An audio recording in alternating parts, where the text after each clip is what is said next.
En este episodio vamos a hablar de la Tercera Internacional, la Internacional Comunista fundada en marzo de 1919 por Lenin y Trotsky.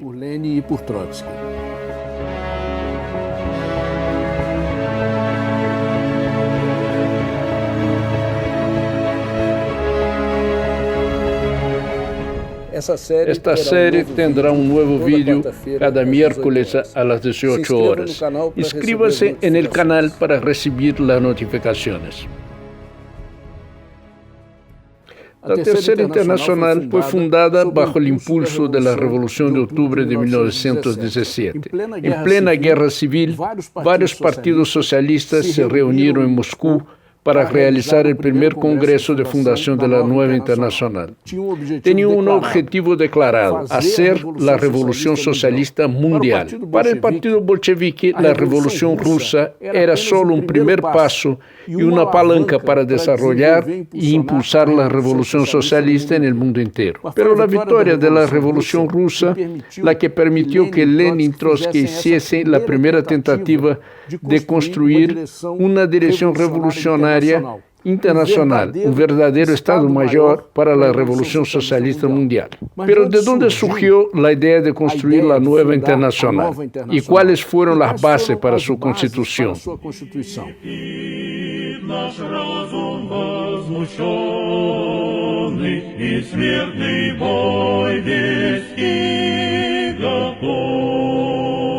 La Tercera Internacional nació de la ruptura de la Segunda Internacional, también conocida como Internacional Socialista. La Segunda Internacional había sido fundada en 1889 y había crecido enormemente en el periodo llamado Pacífico del desarrollo capitalista que se dio antes de la Primera Guerra Mundial.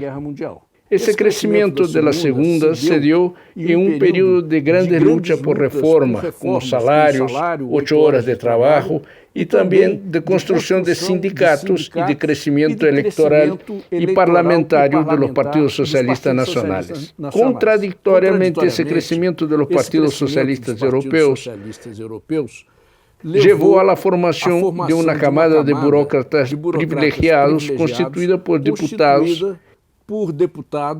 y dirigentes sindicales. Ese sector abandonó la lucha por la revolución socialista y comenzó a creer en la posibilidad de reformar el sistema capitalista.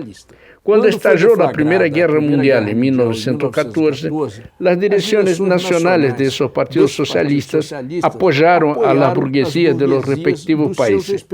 Eso se constituyó en una clarísima violación del principio de nunca apoyar una guerra imperialista. Fue una tremenda traición que tuvo como consecuencia la disolución de la Segunda Internacional. No obstante, se había formado dentro de la Segunda Internacional una ala izquierda revolucionaria, de la cual formaban parte dirigentes del Partido Socialdemócrata Alemán, como Rosa Luxemburgo y Karl Liebknecht, así como Lenin y Trotsky. Esa ala izquierda luchó durante años contra esa tendencia burocrática y reformista dentro de la Segunda Internacional. En 1914, tomó una posición clara contra la guerra y contra la traición de los dirigentes socialdemócratas. Fue Lenin el primero que declaró que la Segunda Internacional estaba muerta para la clase obrera y que era preciso formar una nueva internacional. No por casualidad, el partido bolchevique dirigido por Lenin era la expresión más avanzada de esa izquierda revolucionaria. Era un partido revolucionario de combate formada en las duras condiciones de represión de la dictadura del zar. Al mismo tiempo, era un partido que ya tenía una experiencia revolucionaria vivida en la Revolución de 1905. La toma del poder por los bolcheviques en octubre de 1917 consolidó y facilitó la tarea de construir esa dirección revolucionaria internacional. La Internacional Comunista fue fundada después de la Primera Guerra Mundial, en el auge del proceso revolucionario en toda Europa, con revoluciones en Alemania, Hungría, Italia y otros países.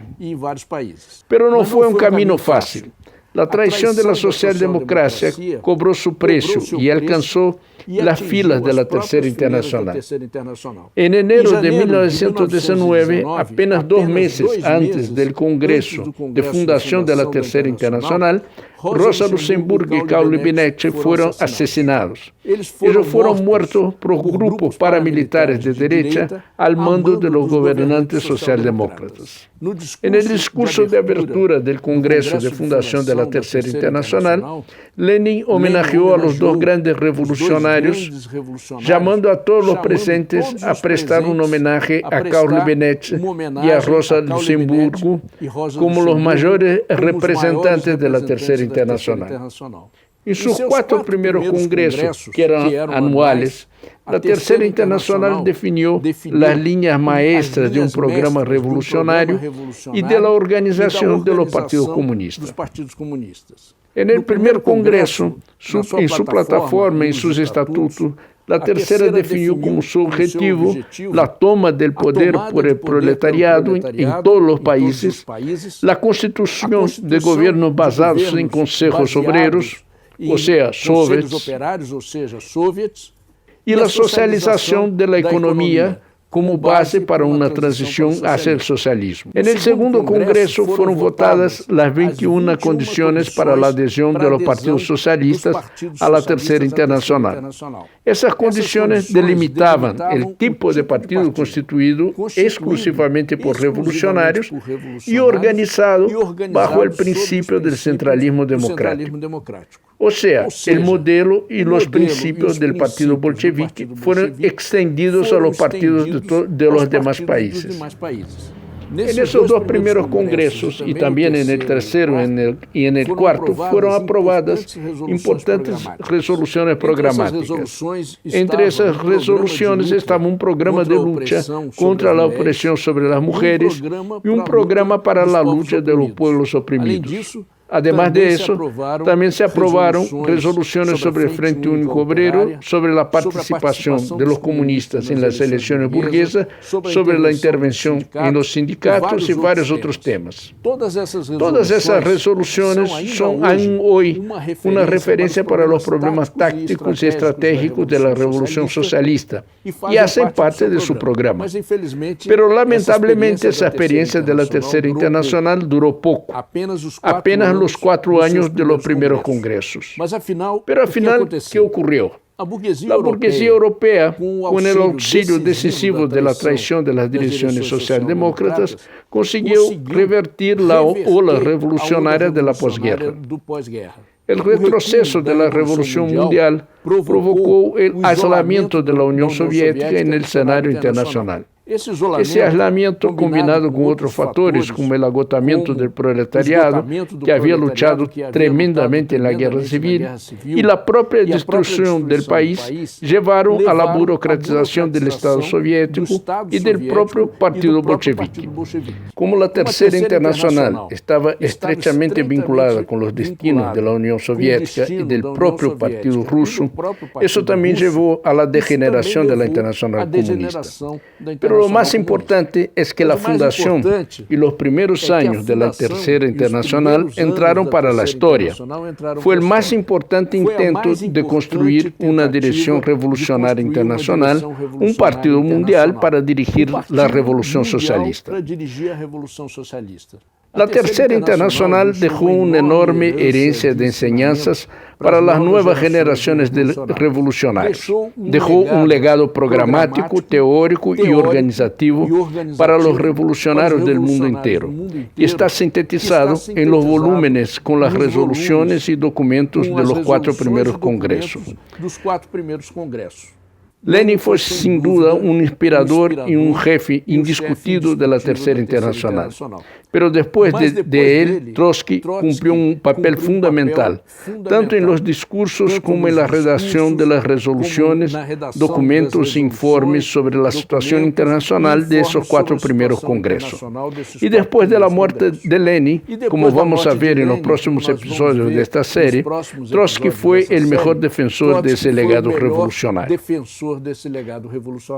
Si usted quiere saber más sobre la historia de la Tercera Internacional, nosotros recomendamos este libro del autor francés especialista en la Revolución Rusa y en la historia del trotskismo, Pierre Brouet. Escribió una historia muy completa sobre la Tercera Internacional. Usted puede encontrar ese libro en el sitio de la editora Sunderman, cuyo link aparece aquí en la pantalla. Una de las preocupaciones más importantes de Trotsky durante los primeros años del régimen soviético fueron los problemas de la vida cotidiana. Trotsky afirmaba que no solo de política vive el hombre, y él escribió varios textos sobre esos problemas de la vida cotidiana y los problemas culturales. Y eso es lo que veremos en los próximos episodios.